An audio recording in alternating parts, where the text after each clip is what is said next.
Dear students, आज के इस लेक्चर में हम 12वीं क्लास का गणित का 11वां अध्याय त्रिविमीय ज्योमेट्री की प्रश्नावली 11.3 के प्रश्न नंबर 1 से प्रश्न नंबर 5 तक हल करेंगे। यहाँ पे प्रश्न नंबर 1 दिया हुआ है, निम्नलिखित प्रश्नों में से प्रत्येक समतल की दिक् कोसाइन और मूल बिंदु से दूरी ज्ञात कीजिए। तो यहाँ एक समतल हमें दे रखा है z = 2 और मूल बिंदु से इसकी दूरी ज्ञात करनी है और इस समतल के दिक् कोसाइन हमें ज्ञात करने हैं। तो इससे पहले मैं आपको एक रिमाइंड करवाता हूं कि Lx + My + Nz = D यदि कोई समतल है और यहाँ पे LMN दिक् कोसाइन है,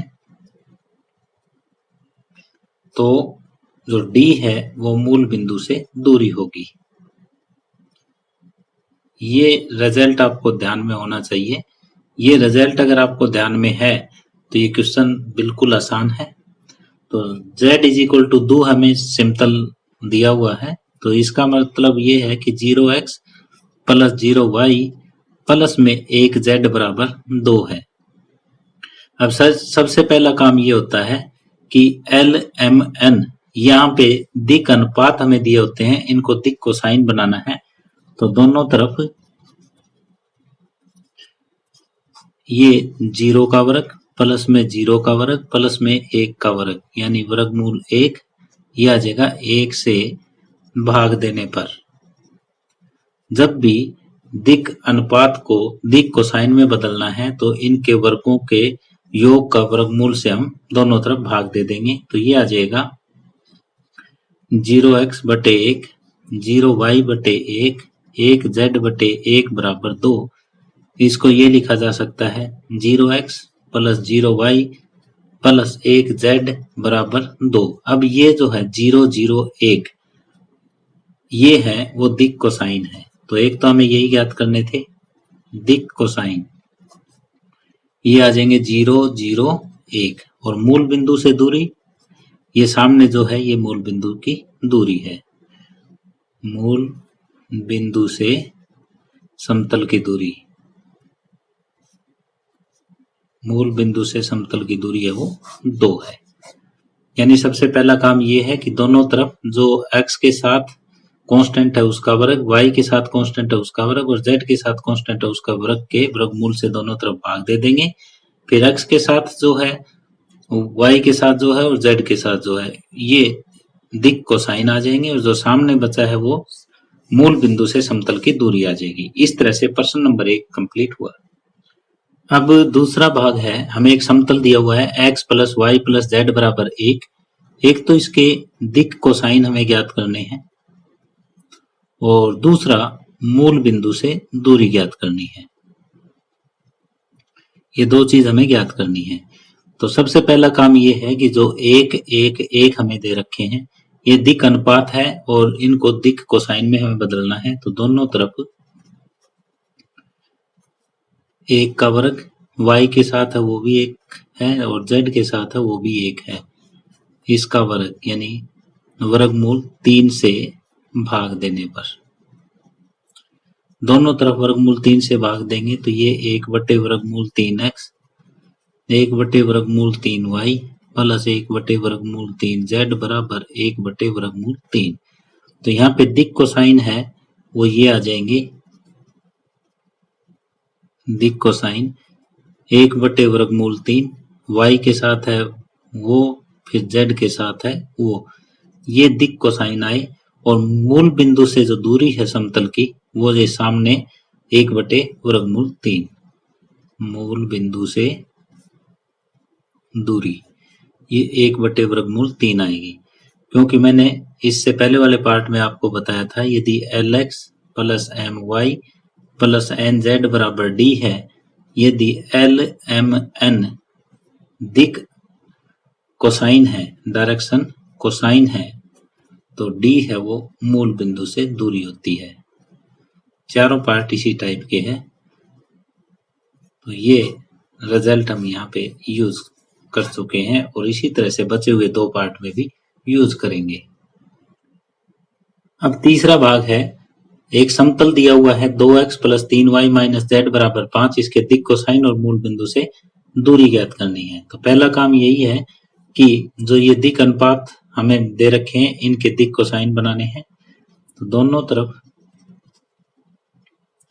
2 का वर्ग प्लस में 3 का वर्ग प्लस में -1 का वर्ग, ये हो जाएगा 4 और 9 13 और 1 14 से भाग देने पर दोनों तरफ वर्गमूल 14 से भाग दे देंगे।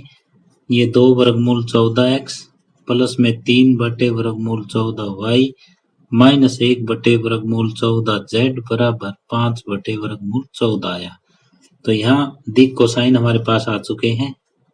दिक् कोसाइन ये हो जाएंगे, जो x के साथ है 2 बटे वर्गमूल 14, y के साथ है 3 बटे वर्गमूल 14 और z के साथ है -1 बटे वर्गमूल 14। ये दिक् कोसाइन आए और ये जो है वो मूल बिंदु से समतल की दूरी है।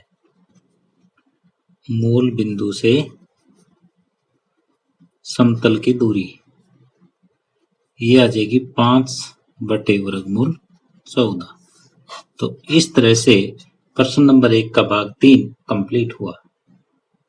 अब भाग 4 है 5y + 8 बराबर 0। ये एक समतल हमें दिया हुआ है, इसके दिक् कोसाइन और मूल बिंदु से इसकी दूरी हमें ज्ञात करनी है।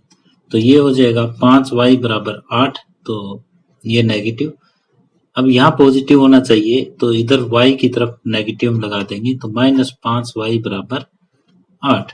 तो इसको हम ऐसे लिख सकते हैं 0x - 5y और प्लस 0z बराबर 8।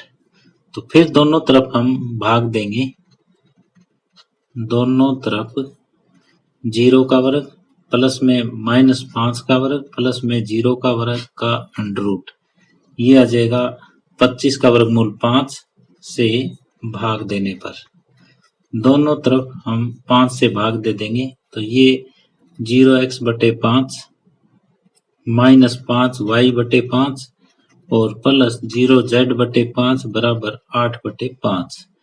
तो ये होगा 0x -y और प्लस में 0z बराबर 8 बटे 5। तो यहाँ दिक् कोसाइन देखो क्या आ गया हमारे पास।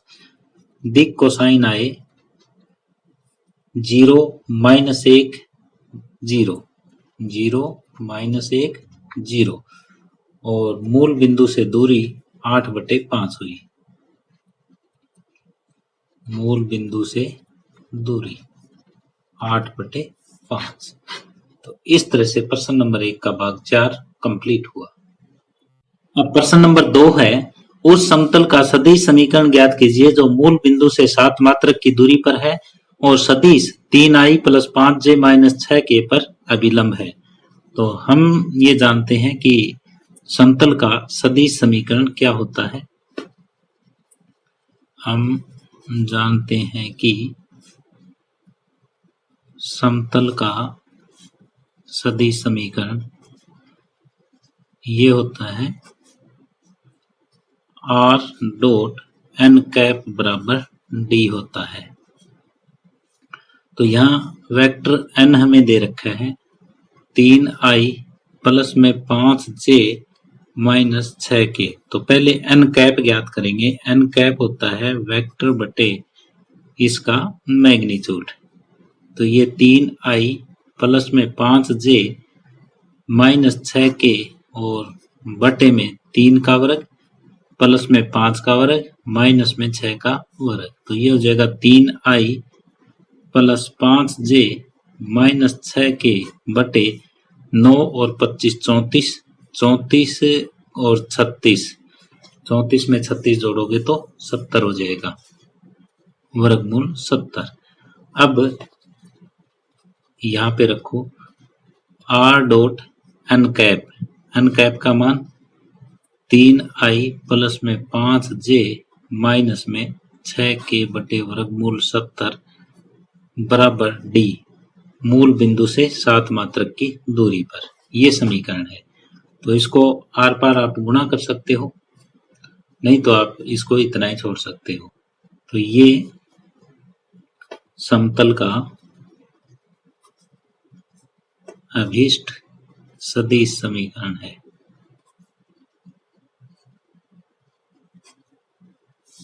तो यहाँ आपको ये रिजल्ट पता होना चाहिए कि एक समतल का सदिश समीकरण क्या होता है। r dot n cap is equal to d. n हमें दे रखा है, पहले n कैप ज्ञात करेंगे और फिर यहाँ पे n कैप का मान रख देंगे और d का मान रख देंगे, तो समतल का अभीष्ट सदिश समीकरण हमारे पास आ जाएगा। प्रश्न नंबर 2 कंप्लीट हुआ। अब प्रश्न नंबर 3 है, निम्नलिखित समतलों का कार्तीय समीकरण ज्ञात कीजिए। हमें सदिश समीकरण दे रखा है और कार्तीय समीकरण ज्ञात करना है, तो इसके लिए बस आपको एक ही काम करना है कि r की जगह एक्स आई प्लस वाई जे प्लस जेड के लिखा और सोल्व कर देना है। तो ये हो जाएगा कार्तीय समीकरण। ये एक्स आई प्लस में वाई जे प्लस जेड के इसका dot I plus J plus के बराबर 2 के साथ करेंगे, तो ये होगा डॉट प्रोडक्ट करोगे तो x y का 1 के साथ गुणा y और z का 1 के साथ गुणा z बराबर 2। तो ये अभीष्ट समीकरण आया, अभीष्ट कार्तीय समीकरण है।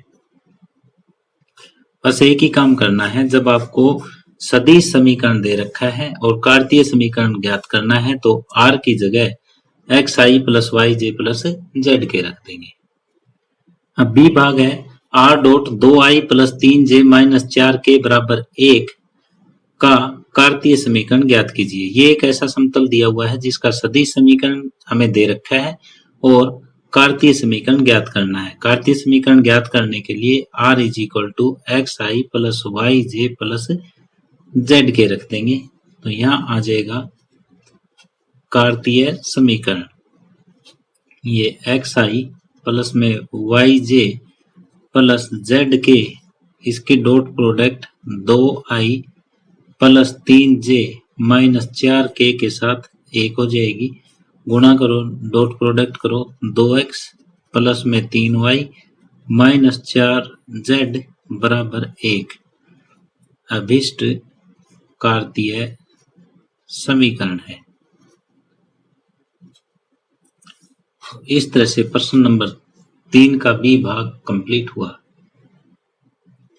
अब सी भाग है, r dot s minus 2t into I plus 3 minus T into J plus 2s plus T into के बराबर 15। ये हमें समतल का सदिश समीकरण दे रखा है और समतल का कार्तीय समीकरण हमें ज्ञात करना है।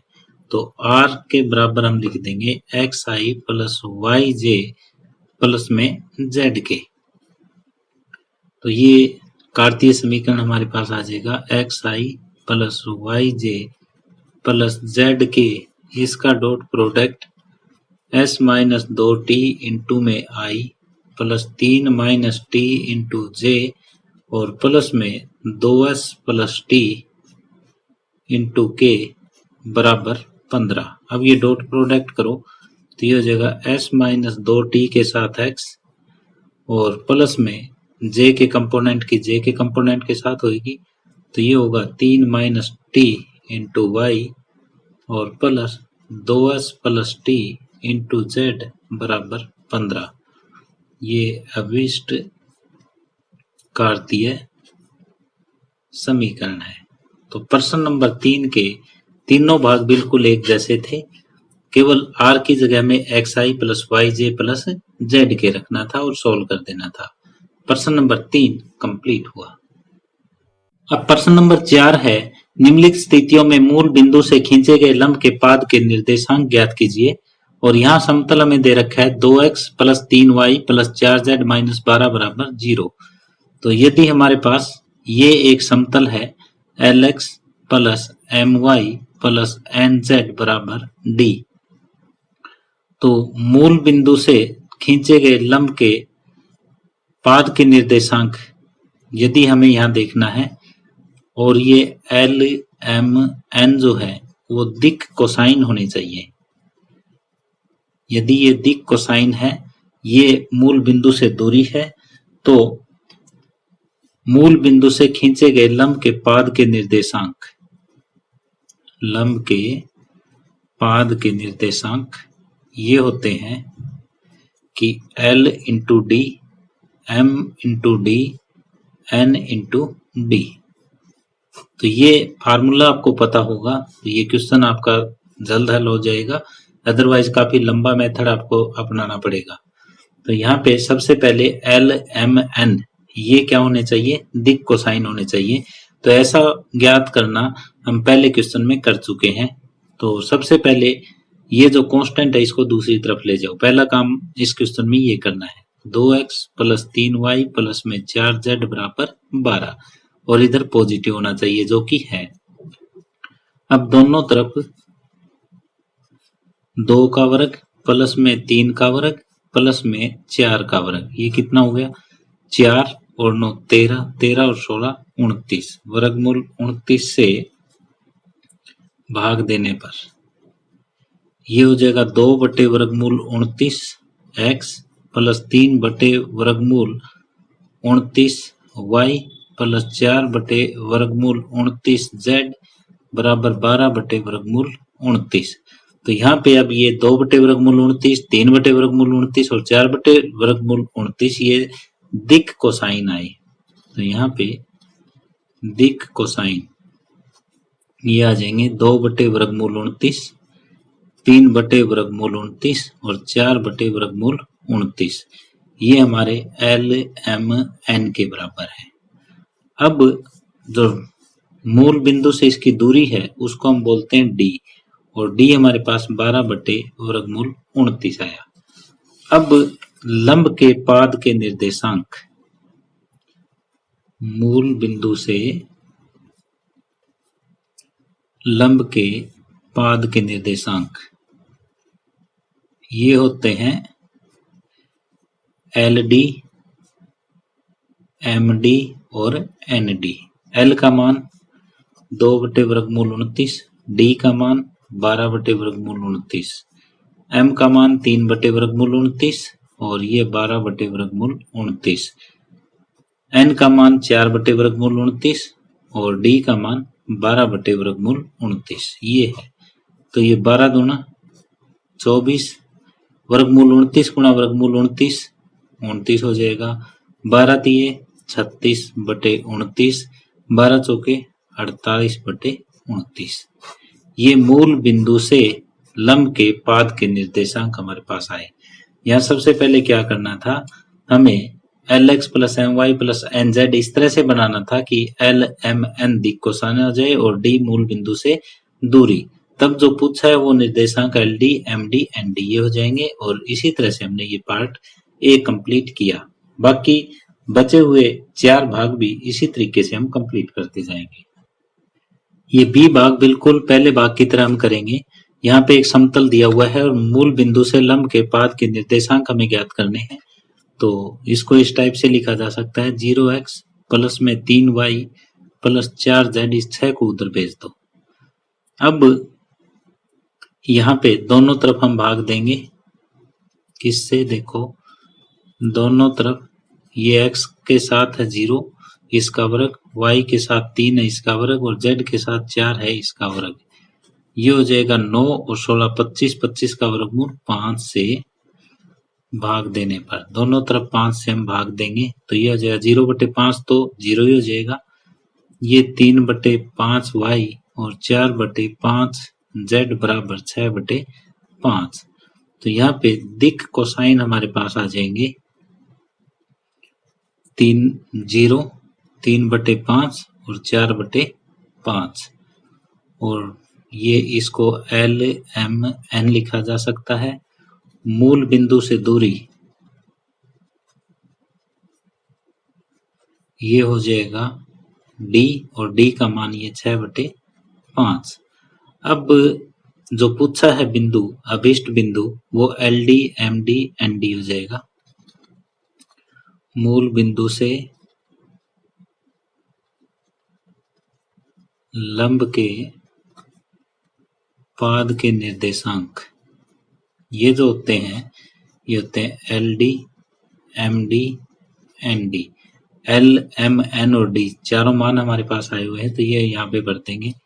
0 गुणा में 6 बटे 5, 3 बटे 5 गुणा में 6/5 और 4/5 गुणा में 6/5।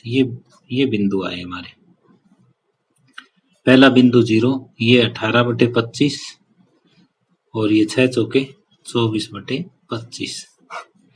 0, 18/25 और 24/25 ये उत्तर आया। इस तरह से प्रश्न नंबर 4 का भाग 2 कंप्लीट हुआ। अब सी भाग है x + y + z = 1 मूल बिंदु से लंब के पाद के निर्देशांक ज्ञात कीजिए। तो दोनों तरफ हम 1 का वर्ग + 1 का वर्ग + 1 का वर्ग का वर्गमूल से भाग देंगे।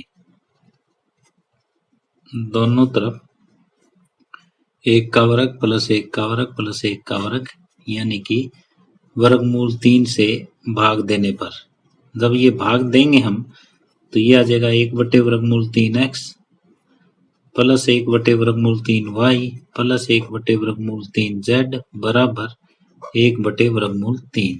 तो यहाँ दिक् कोसाइन है वो आए हमारे पास 1/√3, 1/√3, 1/√3। इनको हम L, M, N लिख सकते हैं और मूल बिंदु से जो दूरी है उसको D लिख सकते हैं। ये 1/√3। अब मूल बिंदु से लंब के पाद के निर्देशांक ये होते हैं LD, MD और ND। LD L का मान, M का मान, N का मान और ये D है। तो 1/√3 गुणा 1/√3 ये L गुणा D। M का मान ये है और D का मान 1/√3 है। M का मान 1/√3 और D का मान 1/√3। तो ये आ जाएगा 1/3, 1/3, 1/3 ये उत्तर। तो इस तरह से प्रश्न 4 का भाग C कंप्लीट हुआ। अब प्रश्न नंबर 4 का भाग D है। मूल बिंदु से खींचे गए लंब के पाद के निर्देशांक ज्ञात कीजिए। 5y = 8। तो इसको इस तरीके से लिखा जा सकता है कि 5y = -8, लेकिन ये इधर जो कांस्टेंट है वो प्लस का रहना चाहिए। तो माइनस हम इस तरफ लगाएंगे। -5y = 8। तो इसको ऐसे लिख सकते हैं 0x - 5y प्लस में 0z = 8। ये समीकरण 1। अब दोनों तरफ हम 0 का वर्ग प्लस में -5 का वर्ग प्लस में 0 के वर्ग से भाग देने पर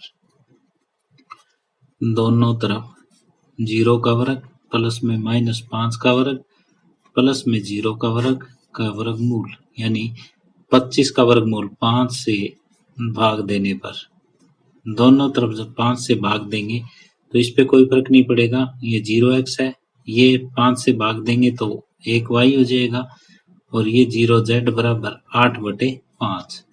तो यहाँ से दिक् कोसाइन हमारे पास आ जाएंगे। दिक् कोसाइन जो है वो आए 0 - 1 0, 0 - 1 0 और जो मूल बिंदु से दूरी है D वो 8/5 आई। इनको हम L, M, N लिख सकते हैं। तो मूल बिंदु से लंब के पाद के निर्देशांक ये हो जाएंगे LD, MD, ND। तो L हमारे पास 0 है, D का मान 8/5, M का मान -1 ये 8/5, N का मान 0 ये 8/5। तो ये बना 0, -8/5 और 0। इस तरह से प्रश्न नंबर 4 का D भाग कंप्लीट हुआ। प्रश्न नंबर 5 का A भाग है। एक समतल का सदिश एवं कार्तीय समीकरण ज्ञात कीजिए जो बिंदु 1, 0, -2 से जाता है और I + J + K पर अभिलंब है। तो हमें एक समतल का समीकरण ज्ञात करना है जो एक इस बिंदु से पास करता है और इस सदिश पर अभिलंब है। तो इसके लिए समीकरण ये होता है यदि कोई समतल बिंदु A से गुजरता है और N पर अभिलंब है तो उसका अभिलंब जो है वो N है। तो समीकरण ये होता है R - A (n = 0)। तो इस फार्मूले का हम यहाँ प्रयोग करने वाले हैं। ये फार्मूला आपको पता होना चाहिए। तो यहाँ a के बराबर i plus 0j minus 2k, i minus 2k है, और n के बराबर है वो i plus j minus k है। ये यहाँ पे आप थोड़ा ये स्टेटमेंट ठीक कर लो, माइनस k। तो अब देखो सदिश समीकरण इस तरीके से निकलेगा कि r माइनस a का मान i minus 2j dot n पूरे का dot i plus j minus k और बराबर 0। तो r का डॉट इसके साथ अलग हो जाएगा, माइनस इसके साथ अलग हो जाएगा, r dot i plus j minus k, इसका डॉट अलग हो गया, माइनस i माइनस 2j का dot i plus j minus k के साथ अलग बराबर 0। तो ये r dot i plus j minus k और माइनस में i की गुणा i के साथ 1, j वाला पार्ट 0 हो जाएगा और प्लस में 2 बराबर 0। तो r dot i plus j minus k उधर भेजोगे तो ये प्लस का 3 हो जाएगा। ये सदिश समीकरण हमारे पास आई। अब नेक्स्ट हमें क्या करना है, कार्तीय समीकरण हमें ज्ञात करनी है। यदि कार्तीय समीकरण आप ज्ञात करते हो इसकी, तो जहां आपको r दिया हुआ है वो xi प्लस yj प्लस में zk ये लिख दो।